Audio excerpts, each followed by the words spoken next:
وہ اپنے روم کی بالکنی میں کھڑی نیچے لان کو دیکھ رہی تھی۔ اپنی زندگی کے گزرے ان 18 سالوں میں اسے آج بھی وہ دن یاد تھا جب یہ 10 سال کی عمر میں اپنی نانی شاہجہاں بیگم کی لخت جگر بنی تھی۔ اس رات سلطان ماموں کو آفس سے آنے میں دیر ہو گئی تھی اور اسے بہت زور سے بھوک لگی تھی۔ سلطان ماموں کا انتظار کرتے کرتے تھک چکی تھی۔ آخر میں روم سے باہر نکلی اور بہت ہی ڈرتے ڈرتے اس نے شہریار ماموں کے کمرے کا دروازہ کھٹکھٹایا تھا جو اس کی ممانے نوین نے کھولا تھا۔ کیا لینے آئی ہو اس وقت یہاں؟ دروازے کے باہر اسے کھڑا دیکھ وہ غصے سے گھورتے ہوئے بولی تھی۔ وہ ممانی، مجھے بھوک لگ رہی ہے۔ اس نے بہت ہی ڈرتے ڈرتے اپنے اس جملے کو پورا کیا تھا۔ ہاں تو یہاں کیا کرنے آئی ہو؟ کیا مجھے کھانے آئی ہو؟ یہ کہتے ہوئے نوین نے زور سے دروازہ اس کے منہ پر ہی بند کر دیا تھا۔ دروازے کی آواز اتنی تیز تھی کہ وہ ڈر کر 2 قدم پیچھے ہٹی اور روتے ہوئے وہاں سے کچن کی جانب بڑھ گئی تھی۔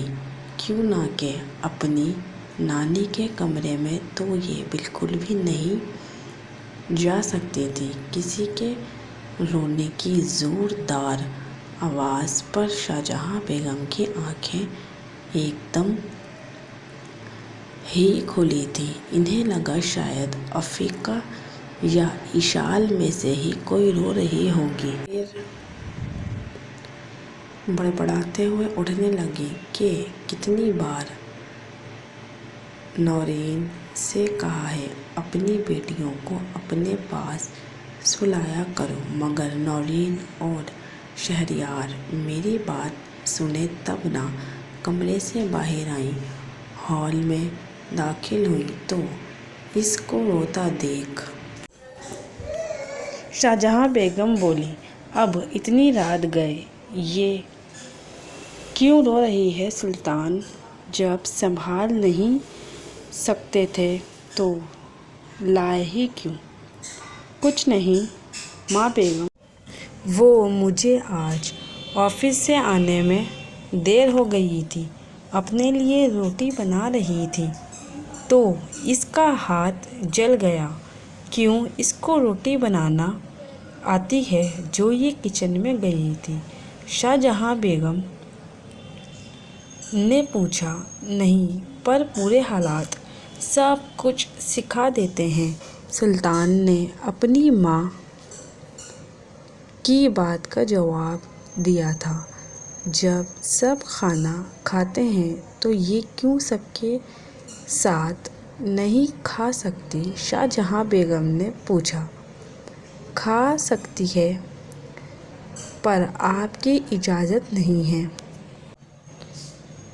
ارے اگر میری بات مانتے تو اس لڑکی کو اس گھر میں ہی نہ لاتے، پر ہو تو علاء الدین کی اولاد ہی نا۔ انہوں نے بیٹی کی خاطر اپنی جان دی اور تم نے تو حد ہی کر دی۔ بھانجی کی پرورش کے خاطر اپنی بیوی اور ایک لوتے بیٹے کو گھر سے باہر نکال دیا۔ میں نے امرین کو اس گھر سے نہیں نکالا ہے، وہ خود اپنی مرضی سے یہاں سے گئی ہے۔ سلطان یہ کہتا صوفے سے کھڑا ہوا تھا اور تم نے روکا بھی نہیں۔ جاؤ پہلے اپنے بیٹے کے ساتھ انصاف کرو پھر اس لڑکی کے لیے تم لڑنا۔ ماں بیگم، وہ اپنی ماں کے ساتھ ہے۔ شاہجہاں بیگم جو اپنے کمرے کی جانب مڑی ہی تھی کہ سلطان کی آواز پہ رکتی ہیں، تو کیا تمہاری ذمہ داری پوری ہو گئی؟ شاہجہاں بیگم نے اب اس سے سوال کیا تھا۔ نہیں ماں بیگم، پر دل میں ایک اطمینان ہے کہ میرے انتظار میں وہ بھوکا نہیں سوتا، اور جس دن میرا بیٹا یہ سمجھ جائے گا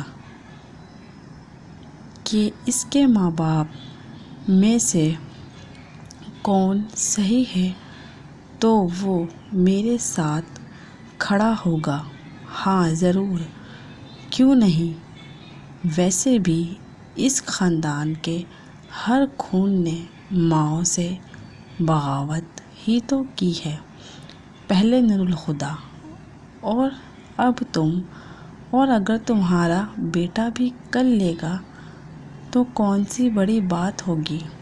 تو اس کا مطلب ہے کہ آپ مانتی ہیں کہ نور الہدیٰ آپ کی ہی بیٹی ہے؟ سلطان یہ کہتا ہلکا سا مسکرایا تھا۔ فضول بات مت کرو سلطان۔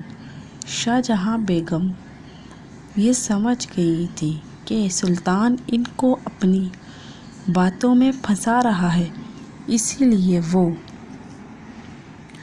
تیز قدم سے اپنے کمرے کی جانب چلنے لگی۔ آنکھیں بند کرنے سے حقیقت بدل نہیں جائے گی ماں بیگم۔ سلطان کی زوردار آواز پر رک جاتی ہیں۔ آپ کی نواسی کو آپ کی ضرورت ہے، اب یہ آپ کی مرضی ہے کہ اس کو نور الہدیٰ بنانا ہے یا پھر شاہ جہاں بیگم۔ کیوں نہ کہ جب ایک ماں اپنی بیٹی کو خود سے دور کرتی ہے تو وہ نور الہدیٰ بنتی ہے۔ بس سلطان، بس، اب تم مجھ پر الزام لگا رہے ہو۔ میں کون ہوتا ہوں آپ پر الزام لگانے والا؟ آپ خود ایک سمجھدار خاتون ہیں۔ ماں بیگم کو غصے میں دیکھ کر سلطان یہ کہتا ہوا چلا جاتا ہے۔ سلطان تو وہاں سے چلا گیا، پر شاہ جہاں بیگم کو ماضی میں دھکیل گیا تھا۔ آج شاہ جہاں بیگم کے کانوں میں اپنے شوہر علاء الدین کی یہ بات رقص کرنے لگی۔ نور الہدیٰ تمہاری بیٹی ہے، نہ کہ امرین، نورین اور نوشین کی۔ بھابیاں اچھی دوست بن سکتی ہیں پر ماں نہیں، اور جب تمہیں یہ بات سمجھ آئے گی تو کہیں بہت دیر نہ ہو گئی ہو۔ آج شاید شاہ جہاں بیگم کو بہت افسوس ہو رہا تھا۔ صبح شاہ جہاں منزل کے سبھی نفوس ناشتہ کرنے کے لیے ڈائننگ ٹیبل پر موجود تھے۔ ماں بیگم اوپر والا روم صاف کروا دیا ہے، رقیہ بی نے آ کر شاہ جہاں بیگم کو بتایا۔ اوپر والا کمرہ؟ کوئی آنے والا ہے کیا ماں بیگم؟ نوشین نے پوچھا۔ نوال کہاں ہے؟ نوشین کی بات کو اگنور کرتے شاہ جہاں بیگم نے رقیہ بی سے پوچھا۔ جی وہ سلطان بیٹے کے کمرے میں ہے، جائیں اسے لے کر آئیں۔ شاہ جہاں بیگم کے کہتے ہی رقیہ بھی وہاں سے فوراً چلی گئی تھی۔ شاہ جہاں بیگم کے رویے پر جہاں سب حیران تھے، وہیں صرف سلطان مطمئن بیٹھے اپنا ناشتہ کرنے میں مصروف تھے۔ کچھ دیر بعد رقیہ بھی نوال کا ہاتھ پکڑے ڈائننگ ایریا میں داخل ہوئیں اور سیدھی شاہ جہاں بیگم کے پاس لے گئیں۔ اس نے ڈر کے مارے اپنی آنکھیں زمین پر ہی جمائی ہوئی تھیں۔ بیٹھو اور ناشتہ کرو۔ شاہ جہاں بیگم کی آواز پر وہ ان کے بالکل برابر والی چیئر پر بیٹھ گئی تھی۔ پر یہ تو دانیال بھائی کی جگہ ہے، کاشان بولا تھا۔ کوئی بات نہیں، دانیال کہیں اور بیٹھ جائے گا۔ شاہ جہاں بیگم نے کہا، پر ماں بیگم آپ جانتی ہیں ہم میں سے کوئی نہیں چاہتا کہ یہ ہمارے ساتھ بیٹھ کر ناشتہ کرے۔ نورین نے کہا۔ شہریار، سلطان، کامران۔ نورین کی بات کو اگنور کرتے شاہجہاں بیگم ان تینوں سے مخاطب ہوئی تھیں۔ تم لوگوں کو میرے اس فیصلے سے کوئی مسئلہ تو نہیں ہے نا؟ نہیں ماں بیگم، تینوں نے ایک ساتھ ہی کہا تھا۔ چلو جلدی ناشتہ کرو، اسکول کے لیے دیر ہو رہی ہے۔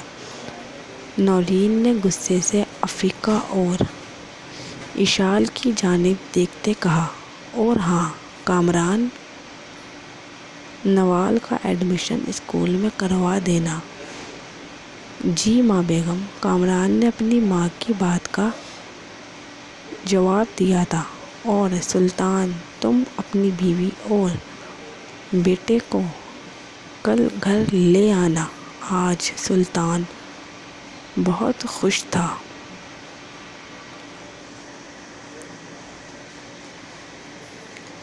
Like, comments and share. Subscribe my channel.